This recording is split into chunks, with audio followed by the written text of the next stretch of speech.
Okay, so we're going to discuss the DILR section of Mock 7. Overall, I would say that this section is not very difficult. There were at least 2 sets that could have been attempted easily. A third set with a little bit of practice or a little bit of trying, one could have got. But definitely there was one very easy set. One was probably slightly more difficult than easy.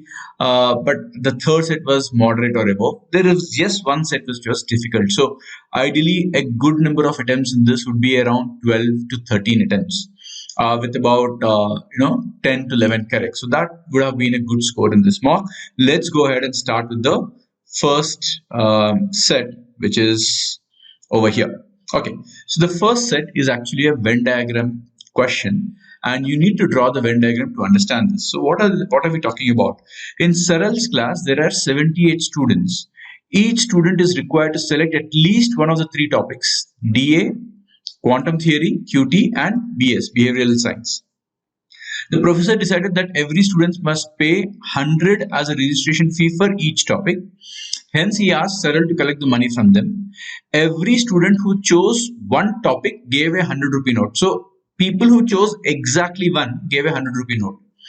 Those who chose 2 topics, that is exactly 2 topics, gave a 200 rupee note.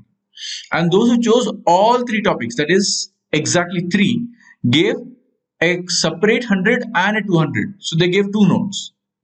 Finally, Saral had 96 notes, totaling 13,800. So if you look at the Venn diagram, and if I quickly draw this Venn diagram,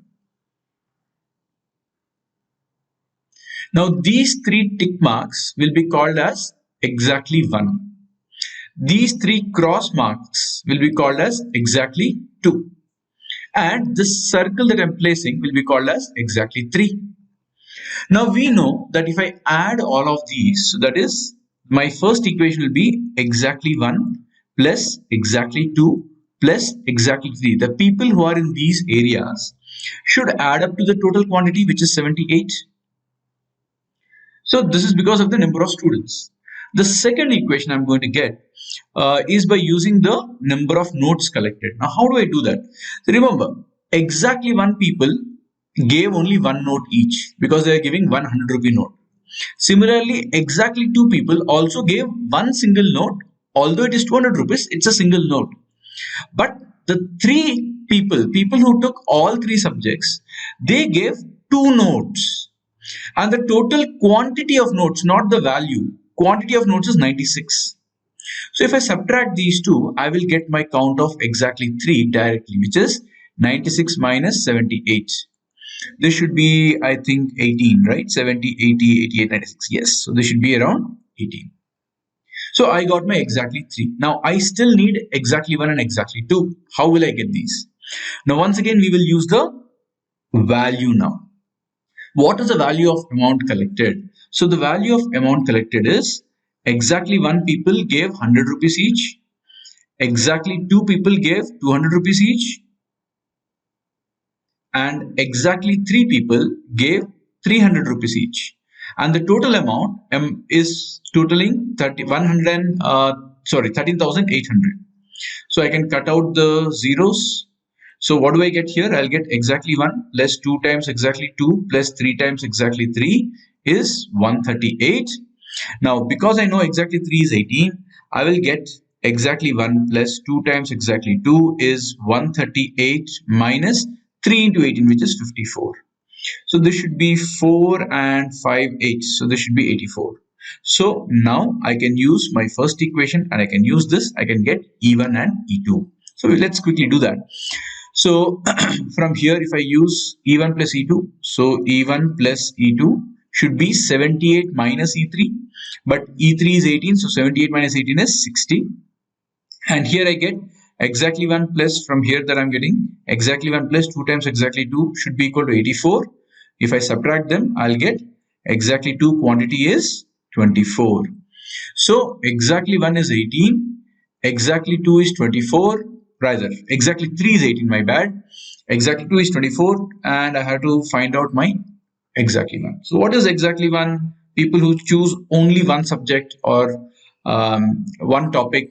So basically, yeah, so E1 plus E2 is 64, so E2 is 24, so this will be 36.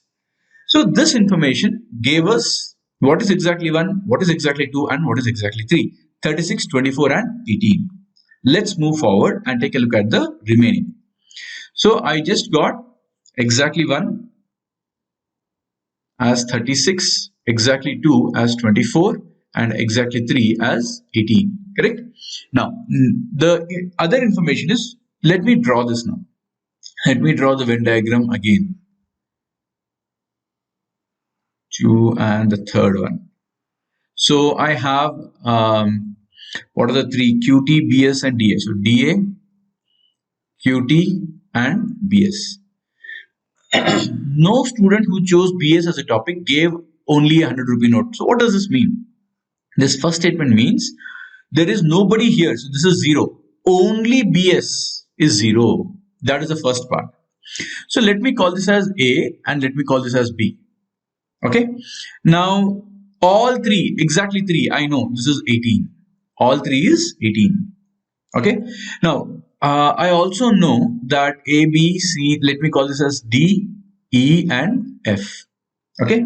Now 10 students who chose QT as a topic gave only a 200 rupee note. What does this mean?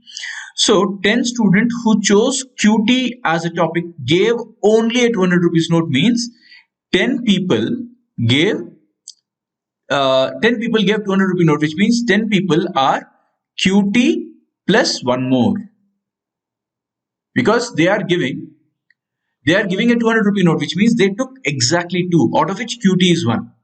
So what does this give you? This gives you E plus F should be equal to 10. E plus F should be equal to 10. Then we have twice the total number of students choosing QT. Twice the total number of students choosing QT. So what is QT total? By the way, I know D plus E plus F. This is my D plus E plus F, which is 24. And E plus F is 10. So I can get my D. So what is my D? So this is 10. So my D should be 14. So let me write down what I already have. So this should be 14.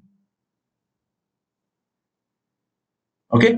Now, because I know E plus F is 10, I will reduce my number of variables. So what I will do is this F, I will write it as 10 minus E. I will write this as 10 minus E. Similarly, I know exactly 1 is 36. Now, what is exactly 1? A plus B plus 0. A plus B plus 0. Now, if I know A plus B plus 0 is 36, then again I'll reduce the number of variables and I will write this as 36 minus A. I can write this as 36 minus A. Right? So this is the entire thing. I have only 2 variables. E is unknown and A is unknown right now. Now, twice the total number of students choosing QT. So QT total students, if I add, will be 36 plus 10, 46 plus 18, 56 plus 8. 56 plus 8 is 64. So 64 and twice the number of students is equal to thrice the number of students choosing BS. BS who was chosen 14 plus 18 plus 10 minus E.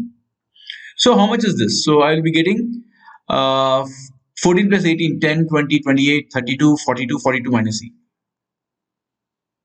42 minus E. So I can get my values over here. So this is 128, which is equal to 126 minus 3E.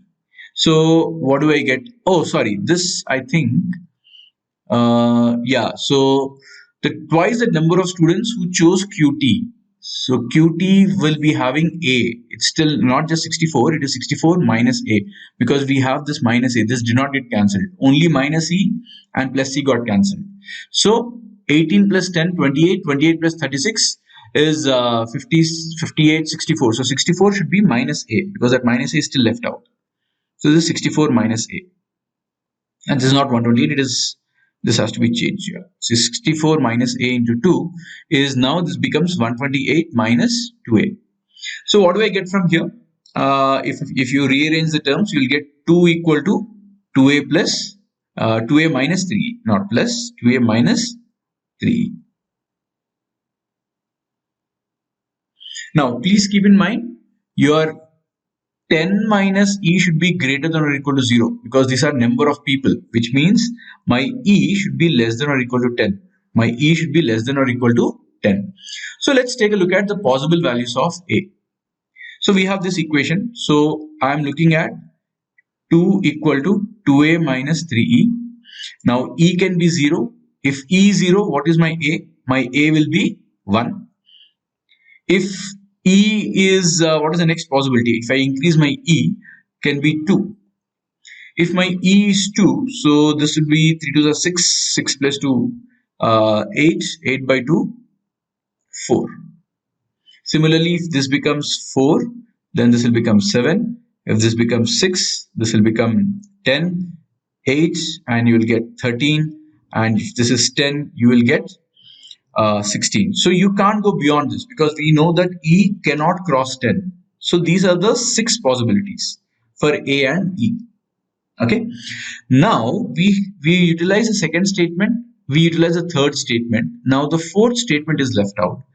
How do you use the fourth statement? They are saying that the maximum students are choose QT followed by DA and BS.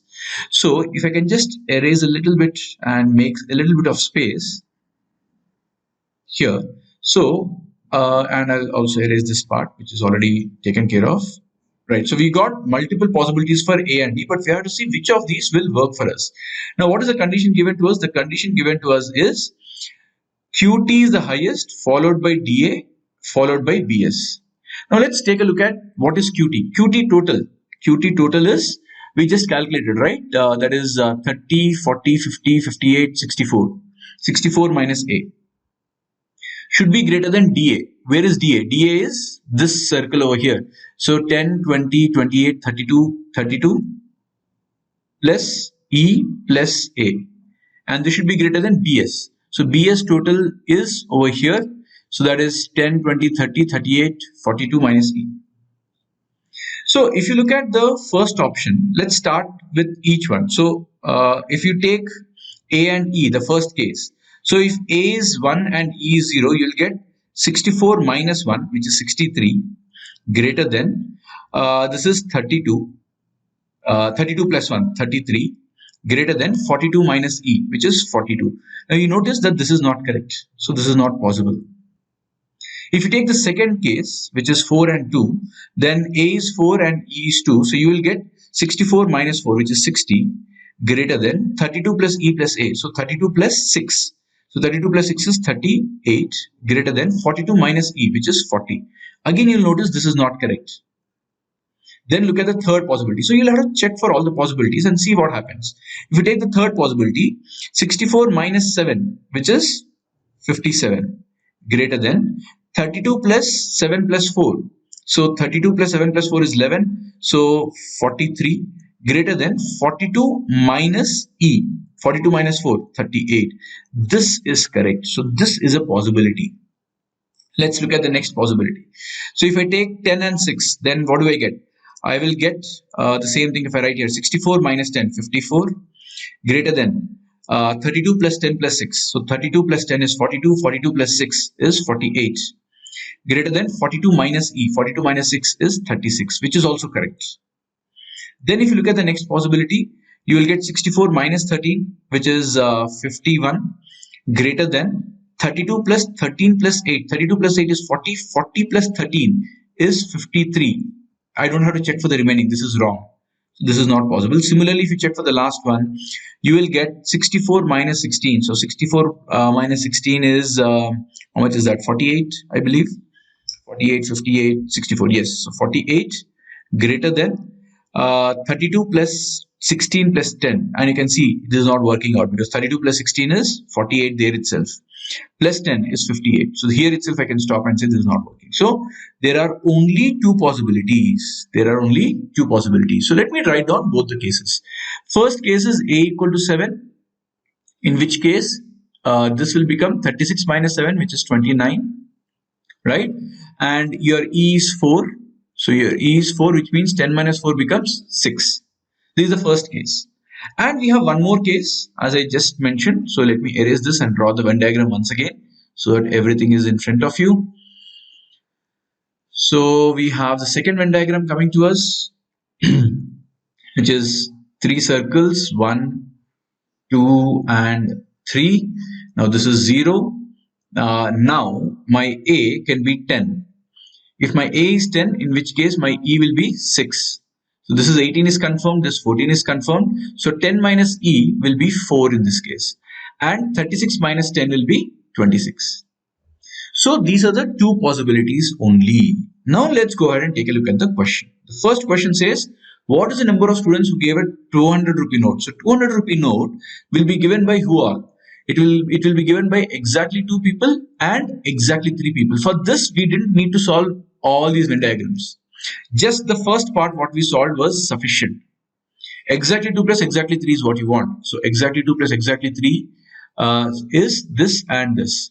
So 24 plus 18, so 20, 30, 38 plus 4 is 42. So the correct answer here is 42. Right? So this was actually a simpler question. The first one you could have done. Even if the remaining was not done, the first question should have been done. Okay, which of the following is true? 6 students chose DA and QT. 10 students chose only DA. So let's take a look at it. 6 students chose QA and DA and QT. Is it possible? DA and QT is 6. But is it guaranteed? No. Because this is your DA, this is your QT, and this is your BS. So DA and QT only means it could be 6 or it could be 4 here. 4 also is possible. So we don't know which of this is correct. So it is not 100% guaranteed. 10 students chose only DA. So only DA, if you're looking at it, only DA can be 10 or it could be 7. Again, we are not sure. Both possibilities exist. So we cannot say that is the correct answer. 14 students chose only DA and BS. Now this, you'll notice, is correct in both the cases. DA and BS, irrespective of the case, it is always 14. Therefore, that is your correct answer. Option C is correct. Okay. What is the total amount of money collected from the students who chose exactly 2 topics? So if you notice, exactly 2 topics was 24. So 24 into 200 is your answer, 4800. Again, this question could have been done without solving the Venn diagrams, right? So while the set was a bit lengthy, 2 questions out of the 4 could have been done without solving the rest of it. So it always makes sense to look at all the 4 questions instead of saying that the set is difficult to crack. Because there could be 1 or 2 questions which can be solved with the partial information and not use the extra information. Now, which of these is highest? Students choosing only QT. Students choosing all 3 topics. Students choosing, so all 3 topics was 18. Only QT. If you remember, only QT, there are 2 possibilities. So what are the 2 possibilities here for QT? So the Venn diagram, only QT is 26 or 29. Both are possible. So let's see if both are possible, what will happen. So this is 26 or 29. Students choosing only DA and BS. Once again, if you go back, students choosing only DA and BS could be 14. Basically, it is 14 for both. So yes, we have 14. This is 14. So now, which of these is highest? Irrespective of 26 or 29, this is the highest. So option A, this is the highest. While we cannot conclude which one it is, we can definitely say it is still the highest. Okay.